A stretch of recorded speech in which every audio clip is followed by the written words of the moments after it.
On a numbers game, the right data changes everything, and the data behind Shopify is hard to argue with. Millions of businesses worldwide run on it, including our own VSiN store.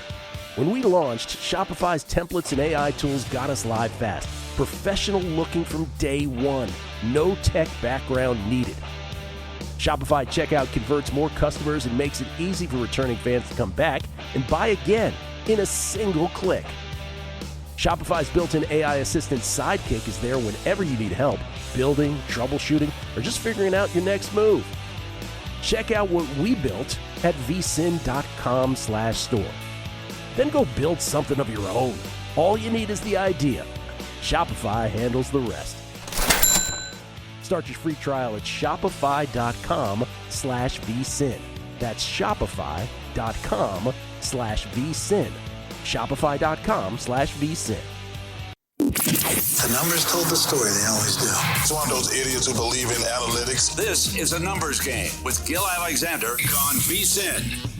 Hour number 3 of a numbers game at VSiN, the Sports Betting Network, VSiN.com, Game Plus, iHeartRadio, YouTube TV, Sirius XM Channel 158. However you're taking us in, we are grateful each and every morning. I say that on behalf of both of us. Kelley, Bydlon, everybody, back in the studio there in Las Vegas. By the way, we got, Kelley, a tweet from somebody. Yeah. Not just from anybody, from Chance Copperpot, who said, did I just hear Kelley refer to himself in the third person when referencing that picture from the 4th of July party? And then he throws in, also are the White Sox missing the playoffs? I don't think they are. I don't know that they are, by the way. You know what's funny But, about you did. You know what's funny about that comment, Gill, is first of all, Kelley refers to himself in the third person often on this show, but usually I do it on Yes, purpose. he does. I do it on purpose usually, and I did kind of accidentally walk into it there. So Chance, as usual, doesn't miss a thing, catches that, calls me out for it. Well done. Because I read all the tweets, I have to read this one from Jeff Levine at High Beams 45, who says, when I heard that our head of state contacted FIFA about the suspension, I inhaled deeply and got concerned about the impetus of our team. Might this have been the major cause of the lack of initial on-field passion of our players? He concludes the tweet the same way he started it. He says. Things, I think what he means is things that make you go, He didn't put the H there, but there you go. I knew somebody was going to bring that up, so there you go. Jeff Levine did on Twitter. Joe Sheehan's going to come on the show, talk baseball with us coming up. We have a soccer game. We have a World Cup game starting right now, Kelley. Round of 16. I have no bets in this. Argentina taking the pitch right now against Egypt. Messi right now at 7 goals, tied with Mbappe and your boy Erling Haaland. Did you make any plays in this game? Yeah, I laid a goal and a half. I tailed. Oh, you did? Yes, I tailed everything Paul bet yesterday. So this was, or everything for today at least. So yeah, I laid goal and a half with Argentina. I also have Argentina, to make the semi-future, so I'll be rooting them on hard here. And then I also played Colombia money line later here tonight. Okay. You got the screen in front of you, or you're watching Osaka and Mohova? What are you choosing to watch? Osaka Mohova now, but I think we're going to need a soccer change here, fellas, actually. It was the whole behind the scenes, Gill. You'll remember this a lot from the South Point, especially with primetime action. It was the 3 of us, and you're trying to motion, kind of what are we going to do next? And we'd make certain motions, right? Like throwing a football. We're going to go throw it football, basketball, right? I didn't know how to motion to Darnell right as we were coming back from break to go to soccer. So I tried to do a header motion. I don't think that message got across. We were talking about Darnell. We were talking about Darnell nicknames off air. What do you refer to him as? D Money? I call him the Glenn. The Glenn. Yeah. Larry calls him some stuff that I really can't get behind. Yeah, it's a little weird. But that's a whole nother story. Okay, so we talked a little make-miss playoffs in the American League and National League moments ago. We'll get back to baseball with Joe Sheehan coming up here in about 10, 15 minutes. We haven't talked any American football. Yeah. After Team USA went out yesterday, I feel like we need an injection of some American football. Let's look at some AFC divisions, beginning because we are contractually obligated to do so with Kelley Bydlon on set with the AFC East. Bum, bum, bum. Yeah. It's the Bills and it's their world and nobody else, right? You're not even entertaining the thought of anybody else winning this division. I wouldn't go that far. I'll entertain the idea of the Patriots being in the mix again. I will not entertain the idea of the Jets and Dolphins being in the mix. I do not think we're living in a world where that's happening. Bills minus 125, Patriots plus 120, Jets 19-1, Dolphins 40-1 right now at DraftKings to win this division. Yeah, look, this has been a pretty common bet for me every year. Like Josh Allen is the most valuable player in the NFL, and for multiple reasons, not only the talent, but he doesn't miss games. We talk often about that start streak that he keeps going. I think the Patriots, I don't think I'm expecting a drop off. Like, I think this team's going to still keep getting better. I do believe in Drake May, getting AJ Brown in there. This just becomes a bit of a matchup bet for me. It's 120 minus 125 versus plus 120.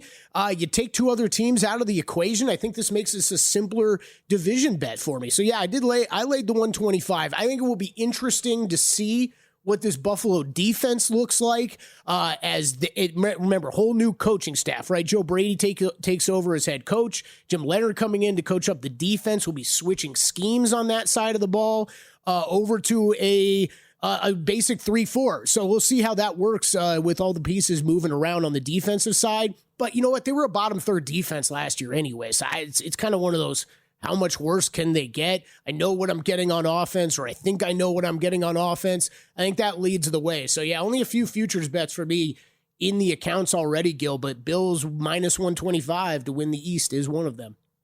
And I will say it again every time this conversation comes up this summer, as I'm sure everybody does when it comes to the Patriots. The Patriots went from 4 wins in 2024 to 17, including the playoffs in 2025. Passing the 98-99 Rams for the largest turnaround in NFL history, a plus 13 win change, which is just incredible from year to year. But again, they also played, and here's what everybody's going to say all summer long, and ought to, right? Yep. Justifiably so. They played the easiest regular season strength of schedule since those same 99 Rams. Actually, it was the year after with the greatest show on turf Rams. Now, that Rams team, of course, won the Super Bowl. So, again, the Rams exploited that easy schedule to win a Super Bowl. One of the great teams of all time with the greatest show on turf. The Patriots exploited that schedule to get to a Super Bowl in Drake May's second year.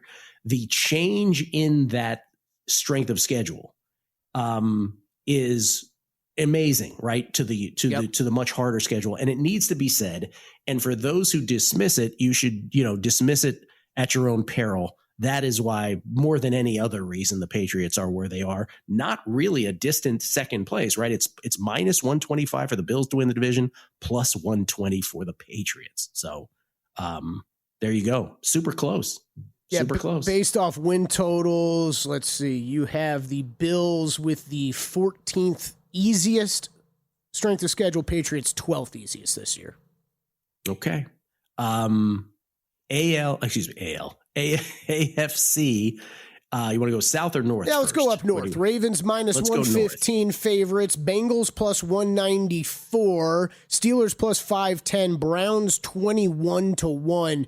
Gill, I don't know about you. I don't think I'm going to have a bet here, but man, have I heard a lot of Bengals love this offseason. A lot of Bengals love. And my reaction to that is, I think I speak for many, at some point in some offseason, we've all been a victim to this. Oh, yeah. I don't know why this year is different than all the others, quite frankly, but some people want to believe that it is. I think the Ravens are the rightful favorite. I will say this again. One of the most amazing stats in the VSiN NFL betting guide, which is still available here, not a single person of the 23 VSiN personalities, forget about winning the division, had the Steelers even getting a wild card. So there you go, Steelers fans. Wow. Again, we do that at our own peril. And the Browns, one of these teams is not like the other. But I think this is the correct pecking order. I do. Yeah.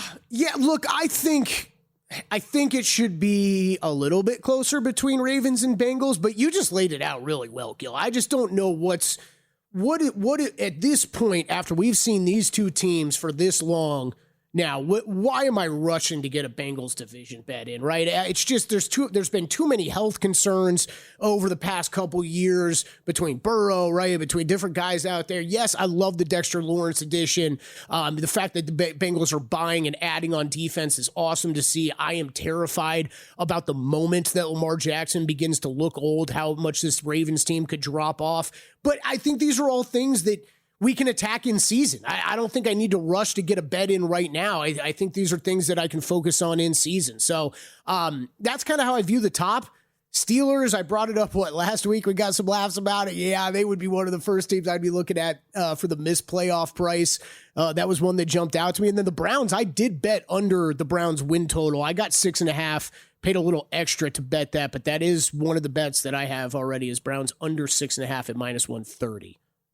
AFC South's pretty interesting too, because again, Texans and Jaguars, most people feel that one of those two teams wins the division. It's priced that way. Yeah. Texans are the short shot, but the Jaguars, a +110 on the Texans, +245 on the Jaguars. The Colts didn't get much love in the NFL betting guide either. It wasn't a null set in terms of wild card, but it was only like one or two that had them getting to the playoffs. That's it. And then the Titans bringing up the rear. There was only two people that had the Titans making the playoffs, and both of those people had the Titans winning the division, which I thought was a pretty interesting anomaly there. But I think, Kelley, this is exactly the correct pecking order here as well. Not to be boring, but I do. Yeah, I agree. I think I will end up on a Jags division play here. They proved enough to me last year, Gill. I really like what that coaching staff has done there on both sides of the ball, and it finally feels like with some weapons around him now, you are seeing Trevor Lawrence kind of take that next step forward. So I'm pretty excited about what Jacksonville could do this year. I just think when I look at the betting options for that team, I'd rather bet division at like a +250 price as compared to going over the win total. Just because I think there's the higher end payout possibility I'd rather go for with this team, especially with the Texans that I think they're kind of the same old story, which also means to be high floor, lower ceiling, right? The defense is so good. Like, I don't think they're going to fall off the map completely, but man, the offense, I'm getting a little sick and tired of buying in on kind of the past couple years. We'll save the AFC West for later, because I do think it's the most interesting of all the divisions in the AFC by far. Yeah, I'm right. With the Chiefs and Patrick Mahomes expected to start the season at this point, all signs point to that. Obviously, the Broncos coming off a great season. The Chargers, a perennial, in the same vein as the Bengals, a perennially loved team every offseason, and leave the Raiders out of it. One team is not like the others. But we'll get the thoughts on the odds there coming up. Joe Sheehan, in the meantime, Major League Baseball on the other side. It's a numbers game at VSiN, the Sports Betting Network.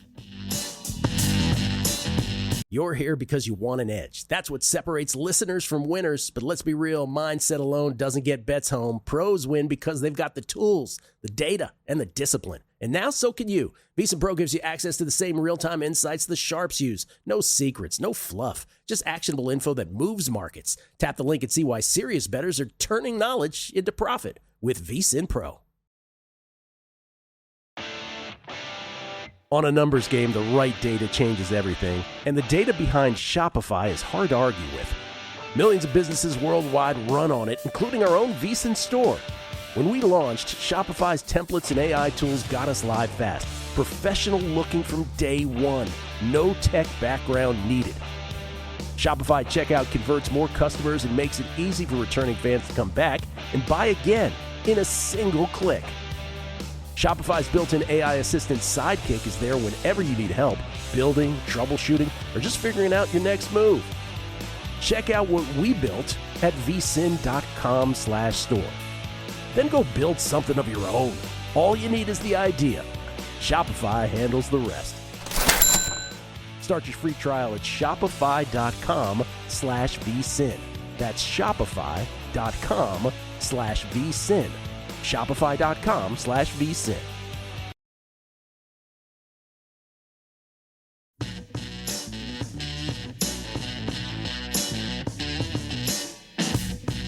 A numbers game on VSiN, the Sports Betting Network. 20 leagues, one mission, just win bets, baby, is your premier source for daily sports betting picks. They break down the data so you can bet with confidence across the entire sports calendar. Scan the QR code or visit justwinbetsbaby.com today and start betting smarter with Just Win Bets Baby. The name says it all. Gill Alexander in San Francisco, Kelley Bydlon over there in Las Vegas. We did get, so I have the screen over here, so I didn't see that you were trying to motion earlier to Darnell about what sport we were going with there. But Jeremy Pucko says, Kelley, next time, fall off your chair holding your leg. Can't mistake that one. That was pretty good. That was pretty good. The I did bring, along with American headbands to the July 4th party, Gil, I did bring a red and yellow card, which I knew I was going to get out of control with immediately and become annoying because it was like drunk Kelley running up and giving people yellow cards for things that they did at the party. I had a lot of fun with it, but I'm sure it was annoying as hell. Did you? Oh, no, not at all. That sounds not annoying at all. Right, did you have to issue a red card to anybody? And if so, who? Oh, God, I did bust it out once, but I don't remember why. I don't remember why at this point. I had a good time. Oh, was it Darnell for being late? Darnell was late. I don't know if that deserved a red card, though. Darnell for being late? Yeah. Do we have Joe Sheehan yet, or is Joe Joe's going to join us next segment, Gill. Okay. As was always the plan, and Kelley definitely didn't screw up. As apparently was always the plan. I'm just learning, folks. You want to talk some golf? We didn't get a chance to talk golf this week. Yeah, you know what, Gil? I am like really, really excited about this Scottish Open. Now, if you listen to Long Shots, and I recommend you do if you are a golf bettor out there, you will often hear Matt make the joke, and it's true, that nobody gets more excited about betting a golf tournament than Kelley Bydlon after a win. And that is true. That's fair. It's a fair criticism, okay? But this is the Scottish Open this year is awesome, Gil, because this is the first time outside of a major we are going to have the LIV and PGA Tour guys facing off now in, what has it been, 4 years? 3 years, 4 years? Because you are starting to have some of the LIV guys requalify, and this is a split DP World Tour, PGA Tour event that we have this week. Remember the confusion last week? We were talking about whether this is a signature event. Not a signature event, because it's not just a PGA Tour event. PGA Tour and DP World Tour. So you do have Jon Rahm in here. You got Tyrrell Hatton in this field. It is a very much major-like field. Just real quick, tournament details. It is a full field event, 156 players, which is pretty rare to see on the PGA Tour these days, and you're not going to see much of going forward. Top 65 in ties. This is at the Renaissance Club over there in Scotland. This was always the great story of the rich Americans with the 99-year lease off the Duke there for the land to build this golf course. So can I interrupt you before you launch into this? Before you launch into this handicap, back to the LIV thing, because we haven't talked about this in a while. Does this reintroduction of LIV players, is this going well so far? Is there tension? Does it have anything to do possibly with handicapping, or is that impossible to associate with handicapping? You know what? I think the best thing that I can answer about that, Gil, is I don't really think it's going to affect handicapping much at all. I think you could say that it's difficult, but I could have always said this, right? It's difficult to get a grasp on where the LIV guys are at, especially with this LIV season, where the LIV season currently is we have no idea if there's going to be another event or not. We don't know if the season's going to finish. We don't know if this is going to continue on or if they're just going to completely pull the cord on this. So you do have you're going to see a lot of these guys, Hatton, Rahm, and some of the other LIV players over on the DP World Tour playing out the rest of this season as much as they can, because this is where they start to gain back some of their world golf ranking points and kind of can get back into PGA Tour events, et cetera, et cetera. The point is, I think for like when we go to talk about, even Rahm this week or the Open next week, it really is not only the LIV guys kind of out of sight, out of mind, but even more so now because these events have been so few and far between. And so all the guys being incorporated back in, they made all their untold hundreds of millions of dollars or whatever their individual, price tags were to go over to LIV in the first place.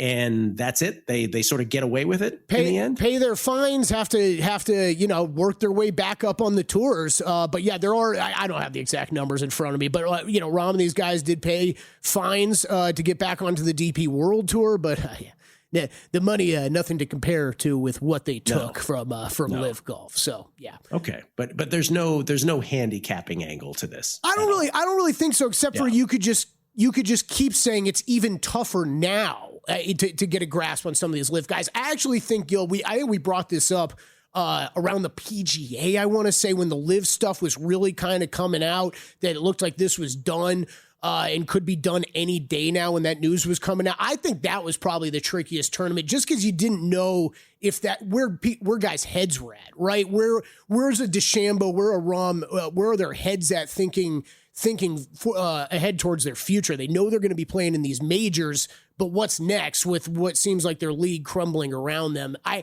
think at this point they've already accepted it's done, and they're looking ahead at this point.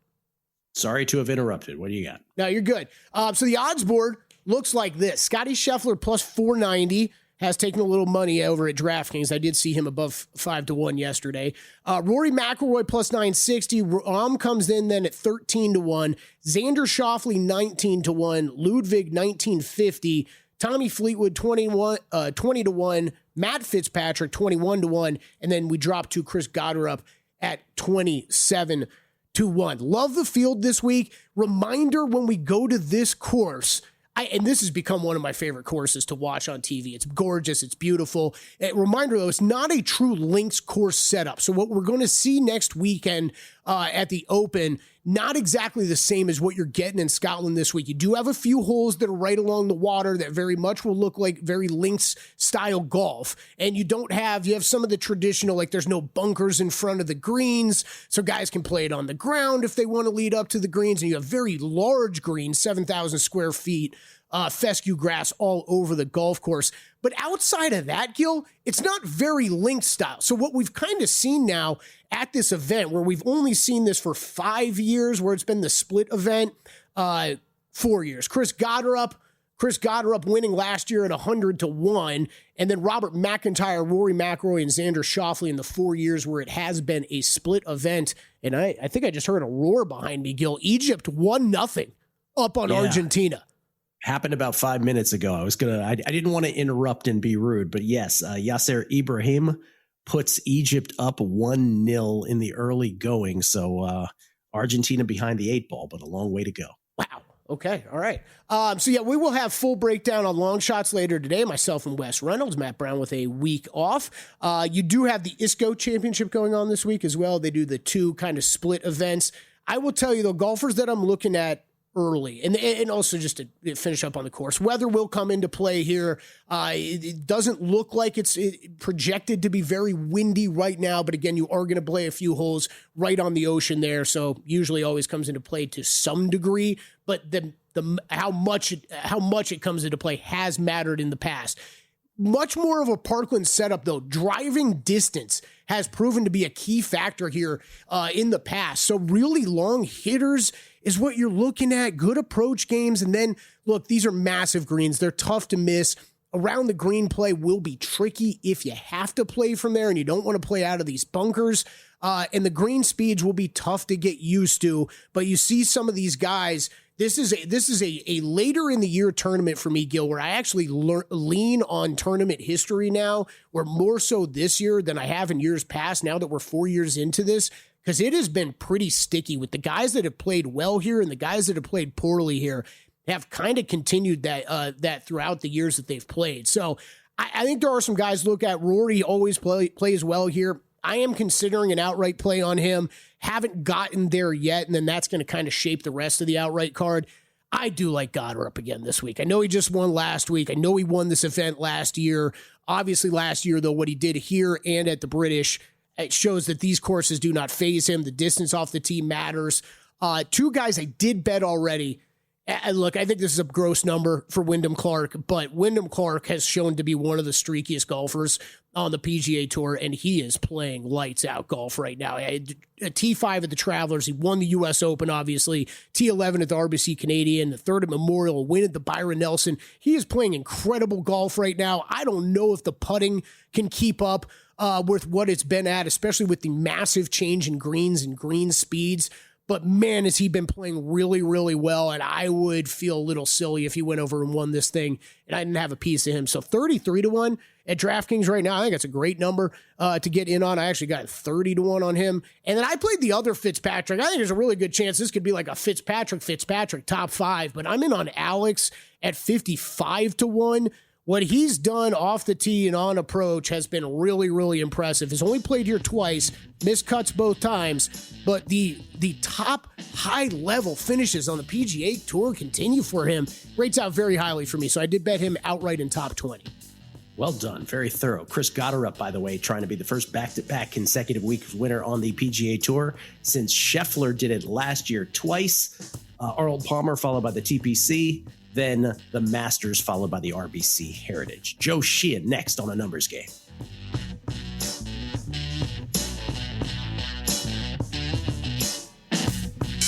A Numbers Game on VSiN, the Sports Betting Network. For just $299, you get 2 full years of VSiN Pro access. That's nearly 70% off the regular monthly price. You'll get our NFL season betting guide, daily best bets, real-time betting splits from DraftKings and Circa, AI-powered prop projections, 24/7 video on the VSiN Watch app, and every betting guide that we do. That's double digits worth over the next 2 years, plus season previews, VSiN Pro features we release, again, over the next 2 years, 24 months worth. But you got to do it today. Today is the final day. Head to VSiN.com/subscribe right now to lock in 2 years of VSiN Pro for just $299. That's VSIN.com/subscribe. And we did get some clarification earlier in the week that if your current VSiN subscription goes to, I don't know, let's just say November of this year, then those 2 years for you will start once your current subscription ends. So there's that as well. Just want to update again a couple things here. Naomi Osaka, after Drew and I just went on and on about Osaka, she dropped the first set to Karolina Muchova in a tiebreaker, 7-4, because of course she lost the tiebreaker in the first set. So she's down a set to Muchova. It is on serve currently in the second. Osaka up 3-2, but again on serve there. And then in the World Cup, early match of the day to determine one of the last 2 quarterfinal positions, Egypt with the 1-0 lead over Argentina. I know there's some folks around our parts, Kelley, that have been on the show. Drew, I know, has Argentina going to the finals. You're sweating that one as well. Down 1-0, but again, 60 minutes of soccer left, only in the 29th minute there. Yeah, live numbers real quick. Yeah, sorry, minus 105 on the 90-minute line. Argentina minus 105. Egypt plus 310. The draw plus 225 to advance. Argentina minus 245 live. Egypt plus 185, up 1-0. If it is still 1-0 at the half, I think I will get involved in the draw. I like it. Both in regular sports books and here in California on Profit X, which, by the way, has just been such a joy to play on here in the state of California, doing these shows outside of Nevada. Joe Sheehan is kind enough to join us. This was always the segment he was supposed to join us because somebody had one job, and he said Joe Sheehan was going to be in the last segment. But Joe is here when he's supposed to be. He is the author of the Joe Sheehan newsletter. You can follow him on Twitter at Joe_Sheehan. And Joe, first of all, good morning to you. I want to tell you that I had lunch with Joe Pita yesterday. We were watching the Spain-Portugal game here at one of our favorite spots on Chestnut here in San Francisco. And he goes, Gill, I got to leave town. I'm going to the East Coast. And I said, well, what are you going to the East Coast for? And he said, well, 2 reasons. I can't remember the first one, but I do remember the second one. He goes, I'm going to Camden Yards. All of the Joe Sheehan newsletter subscribers are having a get-together in Baltimore. We're jealous. I'm excited. It's a 3rd straight year we've done this, done an event, a ballpark event at Camden Yards. Had about 50 people show up. We get a suite. We talk ball for a few hours. Last year we got rained on with the Angels playing. So that actually works because you're hanging out in a suite. You're having a good time. I'm really looking forward. I love seeing guys I see once a year, some subscribers I never see at all. I've never met Joe, and I'm really excited that he's coming to this. So, I read his book 1,000 years ago. So, I know the name. I just never actually gotten to meet him. So I swapped emails. Excuse me, guys. Yeah, you're fine. I'm jealous, man. I wish I could be out there. Yeah, it's going to be a good time. I'm really looking forward to it. Can you believe, by the way, Joe, I saw this stat. I think I even said it on air last week, that Camden Yards is now the 9th oldest ballpark in Major League Baseball. Is that amazing? It's really something. They actually gave him a bunch of money tied to the Ravens staying in town to renovate it as well. But, you think about a 30-year-old ballpark, and you think of it being old. But you walk into Camden Yards, and it's like you're back in 1993. It's like it's just open. It has that same feel to it. It's just a really wonderful place to watch a game. Yeah. Wrigley, Fenway, or I guess Fenway, Wrigley, 1, 2. Is Fenway, Wrigley, Chavez Ravine 3? Yes. Those are the 3 oldest. And then after that is Angel Stadium. Angel Stadium. That's the answer to that trivia question. What's 4th? Angel Stadium. Okay. Speaking of the Orioles, you do like the Orioles. I do. I like to find games where there are a couple of different ways to get to the window. And you look at this one tonight, the Cubs starting Matthew Boyd, 2 starts off the IL. He hasn't gotten out of the 5th inning, 6 strikeouts against 4 walks, just not that effective yet. At the back end of that game, after Boyd leaves, you've got the Cubs bullpen, which has been terrible. It's actually the worst bullpen in baseball since the start of June. They've had some injury issues, some ineffectiveness. So the Orioles can get at this a couple of different ways. They're running Shane Baz out there. And while the ERA isn't great, you look at his last month, a 3.25 FIP, a 30-12 strikeout to walk ratio. So again, there are a lot of different ways the Orioles can get this one. I've got them at -108. Okay, Baltimore Orioles. And then the Athletics and the Tigers, both of these teams on the outside looking in of the American League playoff picture as we approach the All-Star break, both teams still harboring hope. It is Tarek Skubal on the hill for the Tigers today against JT Ginn. How are you playing this? Yeah, I don't understand this line. I think this is off by at least a run. Tarek Skubal has a 4.03 ERA and a 5.04 FIP since coming off the IL in 4 starts. But that's entirely due to a fluky home run to fly ball ratio. He's given up a home run on a third of his fly balls in those 4 starts. That's not going to hold up. You look at the underlying numbers, 30 strikeouts and against 2 walks in those 4 starts. That's the pitcher he is. He goes up tonight against an A's team that is just not a good offense when they're not playing in Sacramento or Las Vegas. 24th in weighted runs created plus when playing on the road. So you've got a great starting pitcher, a bad offense in the A's, and then JT Ginn, who you get him out of Sacramento or Vegas, and he's got an ERA of 2.31. 49-14 strikeout to walk ratio. This is effectively 2 aces and a bad offense tonight. I like the under 8 a lot. This is my favorite play of the day. Astros getting close to being a 500 team, 45-48. The Nationals know everything about being a 500 team. They're 47-45. Yet on the outside looking in the National League, you like the over in this one. Yeah, Yordan Alvarez MVP pick looks a lot better now as the Astros start to play better. He's going to get a lot of credit if they get into contention, if they manage to steal a wild card slot here. But you look at this game tonight, they 12-11 last night, if you saw it, a bunch of home runs, a bunch of bad relief pitching. There have been 540 runs scored in Nats Park this year. That's nearly 12 per game. It's the highest in Major League Baseball, higher than Sutter Health, higher than Coors Field. There have been 984 runs scored in Nats games this year, almost 11 per game. That also leads the league. It's even more than in Rockies games. So, you've got 2 teams that the Nats play high-scoring games everywhere. They play very high-scoring games at Nats Park. You're getting a little bit of variance here with Tatsuya Imai. He has 4 quality starts and 12 starts. He also has 4 starts where he didn't make it out of the 3rd inning. So you kind of, gambling on getting the version of Imai who gives up a lot of runs. So a little bit of a random outcome generator. But even at that, 9 runs in a park that's averaging about 12 runs a game, I'll take that every day. And you have a prop of the day for us as well? I feel like I've given this out like 13 times on the show, but we're going back. We're going back to Corbin Carroll over 1.5 total bases at plus money against the Padres.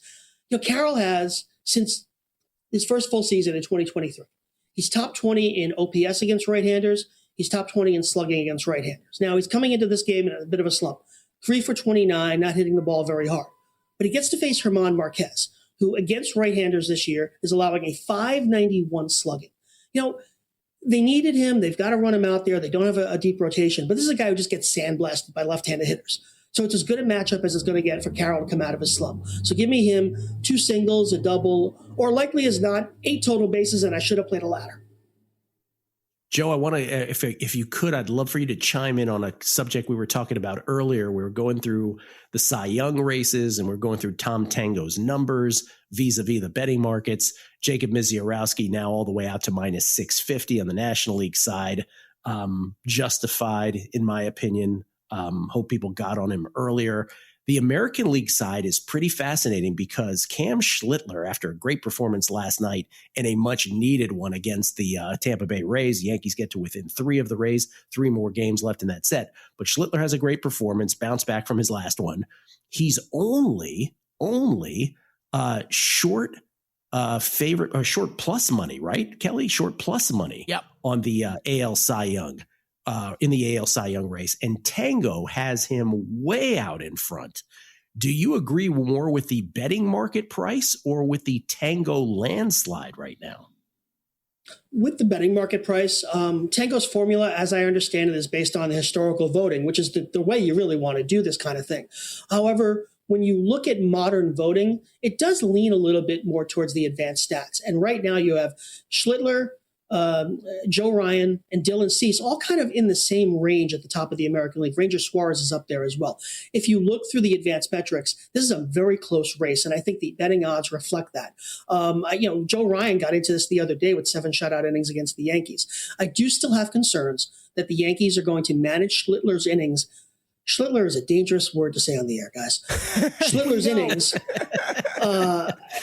towards the end of the season, because they're going to want him to make 5-6 starts in October. So I think that's where Cease, Ryan, Suarez, some of these other guys can make up some ground down the road. I agree right now, based on the numbers, Schlittler is the favorite, and I think Tango's formula reflects that. But I think the innings edge that the other contenders are going to have will make up some of the ground in the second half. Joe, thank you so much, and enjoy Camden. Enjoy your get-together. Wish we were there. Thanks so much, man. Come next year, guys. We will.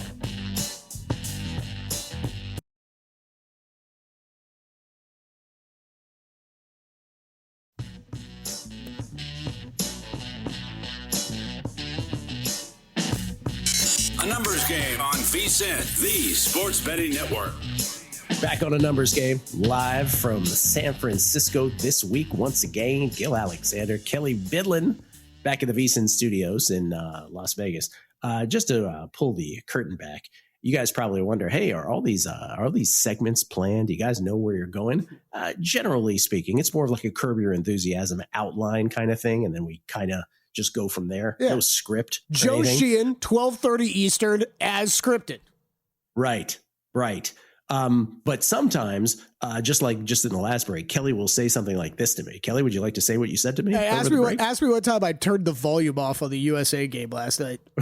Okay. Hey, Kelley, what time did you turn the volume off of the USA game? As soon as that third Belgium goal was scored, Gill, it was volume up on the Summer League game with Darren Peterson and Cameron Boozer, who put on a show last night. Dude, these guys are going to be so good. The guys at the top of the draft are going to be so good. I always like to use the Summer League. It's really not good if you have a bad Summer League. If you have a great Summer League, don't try not to overreact to that. But it was hard not to overreact to Darren Peterson last night. It was all the different types of shots and scoring abilities that we have talked about through this draft process.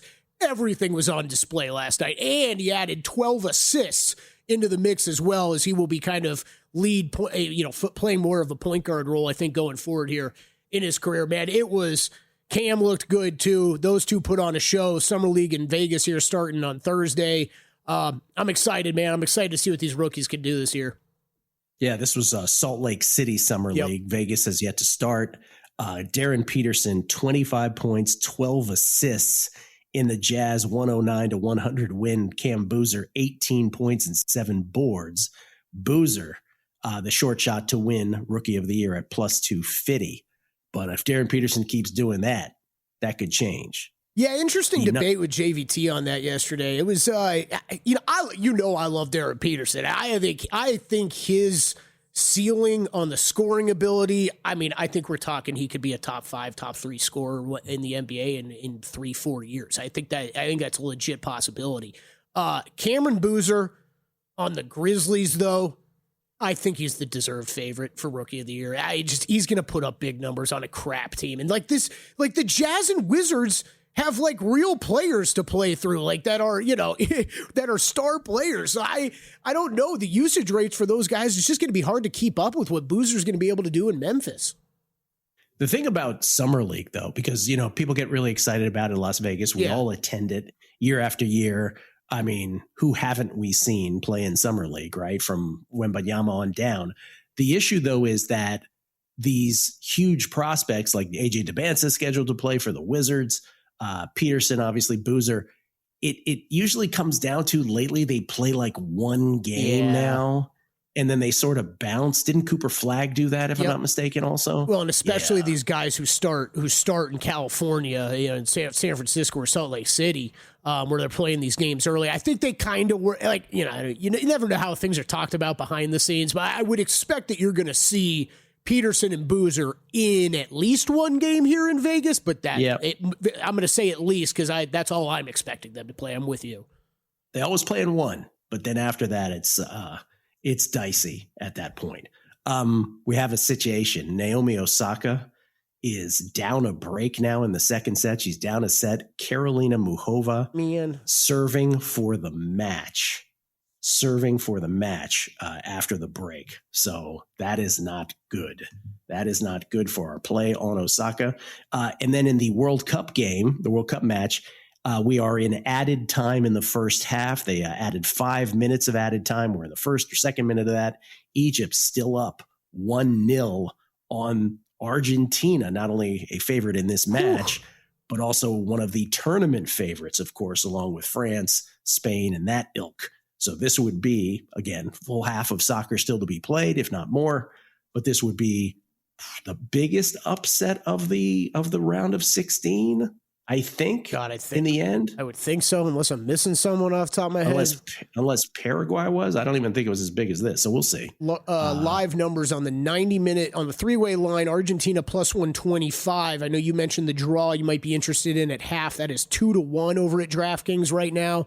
We're getting close to the half, so you wouldn't expect these prices to change too much. Egypt plus 255 to advanced markets. Argentina still minus 210. Egypt plus 160 to advance. Yeah, the interesting thing with, again, putting up live bets at a profit X is that unlike at a regular sports book, right, bet gets made. You make a live bet gets accepted. You're matching right at a profit X. So here I am in California. So I have to, if I'm not doing it at halftime, let's say I'm doing it during play, I have to constantly be aware of score and not forget that my bet is up there and available. Right. Because you can get caught with your pants down on that. Yep. Which I did on a bet last week. I forgot. I completely got distracted. I had a draw bet out there. Oh, I got taken. It was like at a much less favorable price because the game had moved on. So you have to be really aware of that kind of thing. You got to be locked in. Bets. Red Sox most wins July 80-1. Red Sox at the White Sox tonight, and it's a 3-game set at Chicago on the south side, and then it is a 3-game set headed into the break. After that, against, now I'm forgetting who they play after the White Sox. It'll come to me, but it's 6 games. They got to exploit this. They're 3-1. They're 1 win behind the leaders here. If our 80-1 ticket is to get home. So Red Sox resume play after an idle game yesterday. You are on Argentina minus the 1.5 here. You got work to do, man. Not great, Bob. Not looking great. Argentina laying a 1.5. And then I am on Colombia money line here later tonight with Paul Carr plus 130s. I think still available. The Red Sox play the Mets next. That's what you've got up next. Thank you. Yes. After the White Sox, it's the Mets. And then you do have a play in the game tonight as well, right? Yeah, plus 130 on Colombia. Those are still available. I see plus 130s, plus 125s out there. Dallin Cuff was on earlier from the airport lounge in Charleston, South Carolina. He is on the both teams to score no. So he thinks it is a 2-0 outcome between Colombia and Switzerland tonight. He's got even money on that. That was Dallin Cuff's one play. He stayed away from this one this morning. Later on the show, also heard from several guests. Joe Sheehan joined us here moments ago. He's got a bunch of baseball plays. He's on the Orioles today, minus 103. Then he's on the Athletics, Tigers under 8. He's on the Astros, Nationals over 9 today. And then his one prop, I didn't say it, he beat me to it. I was like, haven't we seen this before? Corbin Carroll over 1.5 total bases for the Diamondbacks at plus 111 today. It's over. Naomi Osaka loses in straights to Carolina Muhova. So there will be no non-hard court major added to Osaka's total of 4. Carolina Muhova gets to the semifinals. She will, I believe she's paired with Coco Gauff, if I'm not mistaken. Yes, in the semifinals. So Muhova against Gauff becomes a banger of a semifinal. Osaka, unbelievable. Beats Sabalenka, can't get it done against the crafty Muhova.